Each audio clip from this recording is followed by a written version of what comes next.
Salut les Anacalypsiens, bienvenue dans cette nouvelle vidéo d'Anacalypsie. Donc aujourd'hui on se retrouve pour parler de One Piece. Alors ça fait longtemps que j'en ai pas parlé, il y a déjà deux chapitres de sortie.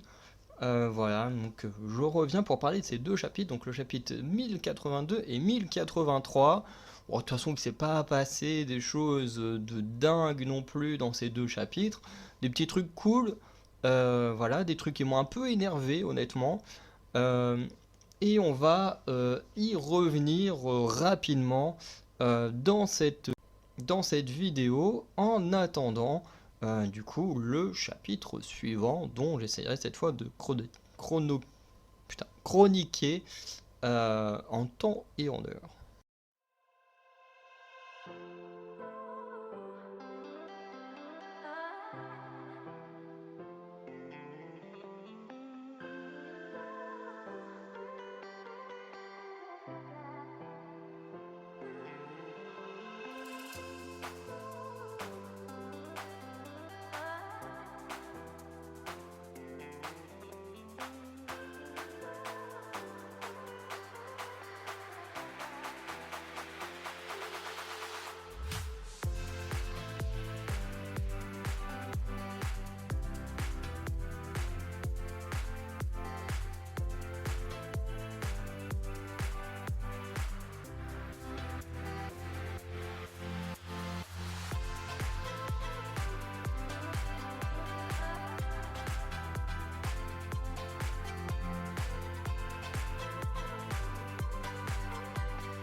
Donc on commence par la première page du 1082, donc on voit juste Chopper mordre dans Zeus au lieu de sa barbe à papa. Bon voilà, petite image sympa, qui sert pas à grand chose, mais qui en fait comme les pages, les premières pages actuellement sont des demandes de lecteurs, donc bon, voilà, c'est sympa, mais voilà, c'est pas important dans le sens où c'est pas une petite histoire, ça apporte pas non plus de détails sur la suite ou avec des petits détails cachés, comme pour le faire Eiichiro Oda quand il fait ses propres premières couvertures. Donc, ce chapitre, on débute le chapitre en découvrant que le vice-amiral T-Bone a été assassiné, et cela à cause des primes que la Cross Guild a mises sur les soldats de la marine. Donc ça fait un petit moment qu'on le sait. On a vu un cas d'affiche avec Kobe, donc voilà, on voit un peu à quoi ça ressemble. Otsuru va pointer un sujet juste, qui est que la misère peut en effet pousser les gens à commettre des actes horribles, et que c'est actuellement ce qui se passe. Du coup, avec une prime sur la tête des soldats, bah, des gens que les soldats sont censés protéger peuvent effectivement se retourner contre eux s'ils vivent trop dans la misère et qu'ils ont besoin de sauver leur propre famille de la famine. Du coup, Sengoku réfléchit à prendre les armes contre la Cross Guild pour arrêter ça au plus vite et éviter d'autres meurtres de soldats de la marine. Il découvre également, uniquement à ce moment-là, et c'est vrai que quand le chef Otaku en a parlé dans sa vidéo, du coup j'y ai repensé, mais c'est vrai qu'il découvre que à ce moment-là que Garp est parti sauver Kobe. Vraiment, les mecs ils sont en pleine guerre, et c'est vrai que ils se rendent compte que maintenant que l'un de leurs plus gros combattants a disparu. Bref, c'est vrai que c'est un peu bizarre, mais bon, en soi on s'en fiche un peu. Donc ensuite on est sur l'île de Baggy où on découvre qu'en effet le tueur de T-Bone est un homme très pauvre dont sa famille est en train de mourir de faim et qui du coup a décidé de tuer T-Bone et afin que Baggy envoie la prime à sa famille pour que sa famille puisse vivre correctement. Le tueur deviendra donc pirate au sein de l'équipage de Baggy, puisqu'il se ferait tuer par la marine s'il se faisait attraper en dehors. Donc le gars est un peu en relais de force. Baggy découvre le navire de la Cross Guild qui va le mettre très très mal, puisque ces hommes ont fait de la figure de proue Baggy lui-même. Donc ça c'est assez marrant. Bon, c'est un petit gag, mais voilà. En fait, ce qui est un peu con, c'est qu'on s'y attendait tous, hein. Quand Baggy a dit oui, moi mes hommes, ils sont très bien, ils peuvent faire un bateau nickel et tout, on s'y attendait tous à ce bateau-là. Mais bon, c'est marrant quand même de le voir. On découvre que Crocodile et Mihawk veulent créer une utopie militaire, hein. Alors, certains vont peut-être se dire oui, mais une utopie, c'est censé être un lieu parfait et tout ça. Mais en fait, l'utopie peut prendre différentes formes puisque chaque personne a sa vision du monde parfait. Voilà, pour Mihawk et Crocodile, c'est apparemment un monde militaire, voilà, où personne vient les emmerder. Bref. Baggy osera donc parler contre eux, trouvant leur action par rapport à leur rêve ridicule, parce que bah, ils peuvent faire clairement mieux que juste une utopie militaire, c'est surtout qu'ils ont la puissance, ils ont l'influence. Et on découvre que Baggy, se sentant inférieur à Shanks au sein de l'équipage de Goldie Rogers, avait abandonné ses rêves et notamment ça l'avait déçu également que Shanks abandonne les siens. Mais il décide également de reprendre son rêve maintenant que le roux l'a fait. Et ce rêve est de devenir le roi des pirates. Et il va donc galvaniser son armée aux dépens de Crocodile et Mihawk. Alors là, ce qui est intéressant, c'est que Baggy va mentionner le point que pour remporter le One Piece, il n'y a pas forcément besoin de combattre les autres empereurs ou les autres membres qui sont dans la course au titre. Mais il suffit d'être le premier arrivé sur l'île et il n'a pas tout à fait tort. C'est le premier arrivé sur l'île qui remporte le One Piece et qui devient le roi des pirates. À aucun moment il y a besoin de se battre les uns contre les autres. Bon, on sait très bien que ça va arriver, mais techniquement, Baggy a raison, c'est pas obligatoire de se battre.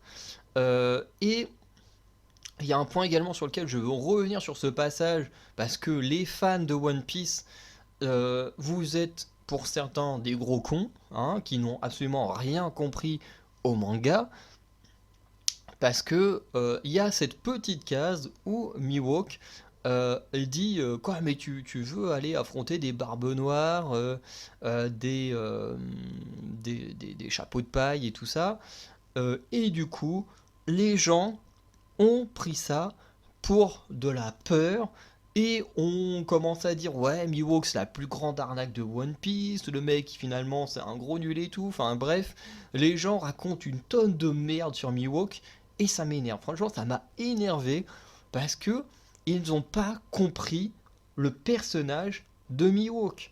Parce que Mihawk, quand il dit ça, c'est pas qu'il a peur d'affronter à nouveau Zoro, c'est pas qu'il a peur d'aller affronter les sabreurs de l'équipage de Barbe Noire ou quoi que ce soit.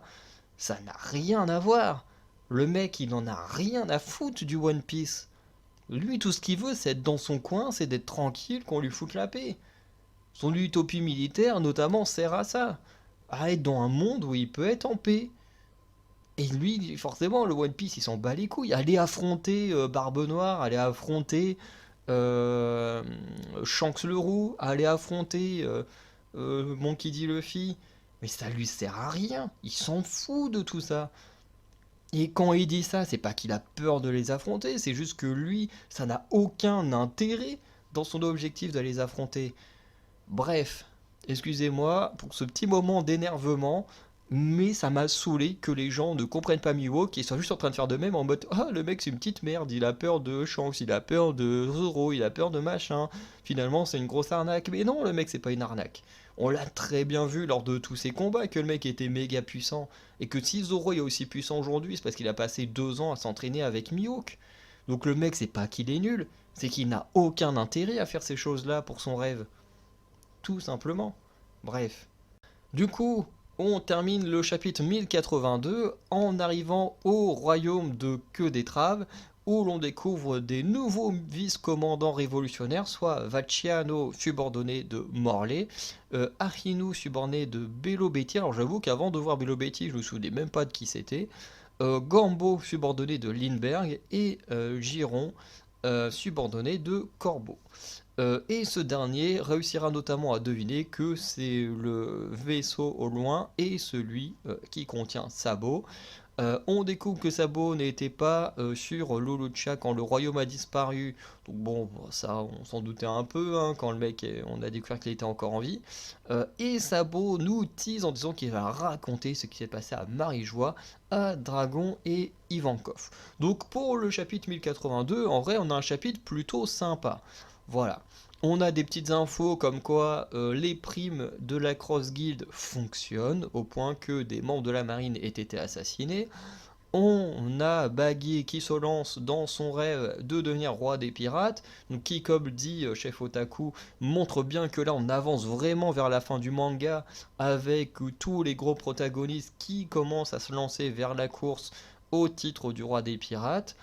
Et voilà, on a le teasing de Sabo qui dit nous raconter ce qui va se passer à Marie-Joie. Et c'est là où que le sel va tomber un peu pour le chapitre 1083. Donc la première page du chapitre 1083, c'est tout simplement Doflamingo qui soigne un oiseau. Bon voilà, une image, enfin premier chapitre pas dingue, enfin première page du chapitre pas dingue, mais en même temps, je vous avoue que ça m'a fait plaisir de revoir Doflamingo, hein, parce que c'est un perso qui me manque un peu, hein. Moi je suis un grand fan de Doflamingo. Je crois que encore aujourd'hui, c'est l'adversaire de Chapeau de Paille que je préfère. Mais bon, ça c'est un avis perso. On apprend du coup dans ce chapitre que les révolutionnaires ont réussi leurs 3 objectifs principaux à travers une conversation entre Ivankov Sabo et Dragon, qui était de déclarer la guerre aux Dragons Célestes en détruisant leurs symboles. Donc voilà, on a déjà les chapeaux de paille qu'il avait fait à Agnès Lobby, mais eux avaient détruit le drapeau du gouvernement mondial. Là, c'est le symbole des Dragons Célestes qui a été détruit. Deuxième objectif, récupérer Kuma, bien que celui-ci ait à nouveau disparu et il pense qu'il a peut-être été reprogrammé pour retourner automatiquement à Marie-Joie, chose auquel je pense pas. Parce que si c'était le cas, pourquoi est-ce que les membres de la marine essayeraient de l'attaquer en le voyant à Redline? Je veux dire, ce serait... S'il était reprogrammé pour retourner à Marie-Joie, bah, les membres de la marine le laisseraient retourner à Marie-Joie auprès de ces esclavagistes. Ça n'a pas vraiment d'intérêt que les gens savent qu'il doit retourner là-bas et de l'attaquer en même temps. Enfin, je veux dire, c'est un peu ridicule. Bref. Et le troisième objectif, c'est de détruire les réserves de bouffe en sachant que les révolutionnaires qui sont hors Marie-Joie, eux détruiront les convois de bouffe afin que les dragons célestes connaissent également la famine que connaît le peuple et se retrouvent dans un état de siège face aux révolutionnaires. Dragon et son armée, pendant ce temps, ont réussi à mettre en place des révolutions dans 8 des 12 pays. Alors on nous dit 8 des 12 pays, mais je pense qu'on a quand même un peu plus de pays dans le monde, mais bref, qui ont l'air d'être liés au gouvernement. Bien que l'un des 8 fut totalement détruit, hein, et on l'a tous bien vu. On apprend également que qu'un nouveau groupe pourrait faire son apparition, celui des Chevaliers Divins. Donc on ne sait pas trop c'est qui, mais ce sont des personnes qui pourraient faire face aux révolutionnaires, puisque effectivement chacun a déjà ses protagonistes, donc il faut bien un groupe pour combattre les révolutionnaires. Et là-dessus il y a eu pas mal de spéculations, notamment sur le fait qu'un des persos, et c'est vrai qu'en relisant le chapitre, parce que je l'ai lu 2-3 fois avant de faire la vidéo, et c'est vrai qu'il y a un perso en ombre qui ressemble à Shanks. Mais faut pas oublier que les personnages, quand ils apparaissent sous forme d'ombre comme ça, bah, ils ressemblent pas du tout aux persos qui sont censés être. Je veux dire, quand on nous avait teasé les empereurs, Kaido et Big Mom, sous forme d'ombre, ressemblaient, mais alors pas du tout, mais pas du tout, à l'apparence qu'ils ont eu quand ils sont parus dans le manga. Donc vous fiez pas aux ombres, vous fierez plus au personnage une fois qu'il sera vraiment présent, parce que si ils sont tous comme ça sous forme d'ombre, c'est qu'il y a des grandes chances qu'ils apparaissent dans quelques semaines, quelques mois, voire quelques années, hein, le temps qu'ils apparaissent dans le manga, et que du coup, bah, Oda a fait des petits designs en ombre comme ça, et il s'est peut-être même pas rendu compte lui-même qu'il avait fait un perso qui ressemblait à Shanks. Donc voilà, faut pas trop se fier aux ombres, parce que sinon Big Mom et Kaido seraient beaucoup moins classe et ne ressembleraient pas à ce qu'ils ressemblent aujourd'hui.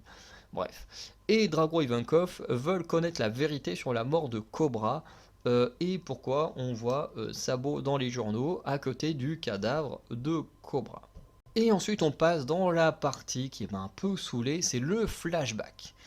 Puisqu'on remonte un mois plus tôt à Marie-Joie, donc on pourrait y voir Corbeau affronter plusieurs soldats de la marine de manière très stylée, il faut quand même l'avouer. On voit Lindbergh qui va libérer plusieurs esclaves. Corbeau fera même un face-à-face avec Fujitora, donc ce qui montre quand même la puissance des révolutionnaires, puisque les commandants arrivent à faire face à des amiraux. Et on a Morley qui va affronter Ryukogyu, mais au cas où certains penseraient que les amiraux sont faibles, entre guillemets, ce n'est pas le cas, puisqu'il y a la présence des dragons célestes, et que si les amiraux font une erreur, ils peuvent être exécutés ou punis par les dragons célestes, donc ils sont obligés de combattre les révolutionnaires, et en même temps, ils ne peuvent pas être à fond, parce qu'il y a les dragons célestes partout autour d'eux. On voit également la présence de Bonnet, de toute façon on savait déjà qu'elle était là. On a aussi Vivi qui est protégée par Lucci qui va trash talk par rapport à ce qui s'est passé avec Shirahoshi, en disant voilà, hein, vous avez rien fait, vous servez à rien globalement. On a Cobra qui s'apprête à rencontrer les 5 doyens et qui envoie Pell et Chaka retrouver Vivi. Et voilà, je vais lâcher un peu mon sel dans la conclusion. Donc, je ne vais pas refaire la conclusion du chapitre 1082 que j'ai déjà fait tout à l'heure, mais là, ça m'a un peu saoulé. Parce que le chapitre, hein, je rappelle, s'appelle La vérité sur ce jour-là. La vérité sur ce jour-là. On n'a absolument rien appris sur ce jour-là. Parce que la vérité qu'on veut connaître, que les persos veulent connaître, hein, Cobra, Ivankov sont là en train de dire, on veut la vérité sur la mort de Cobra. C'est la vérité qu'on veut. Et en plus, on n'a rien appris. Parce que, vraiment, la vérité sur ce jour-là, on n'a absolument rien appris sur ce qui s'est passé là-bas. Le titre est pourri. Parce que le titre nous met clairement hors de propos. Parce qu'on se dit, ouais, on va enfin savoir ce qui s'est passé avec Cobra et tout, ou avec les autres persos dont on s'en fiche, hein. Mais on veut tous savoir ce qui est arrivé à Cobra. On a un titre de chapitre qui nous tease, ouais, la vérité sur ce jour-là, et finalement, on n'apprend absolument rien sur ce qui s'est passé ce jour-là. Et ça m'a énervé. Genre, quand on est arrivé sur la fin avec juste Cobra qui arrive devant la porte des 5 doyens, alors là, ça m'a saoulé. Parce que le chapitre, moi, je m'attendais à des vraies révélations, notamment sur Cobra, et que dalle.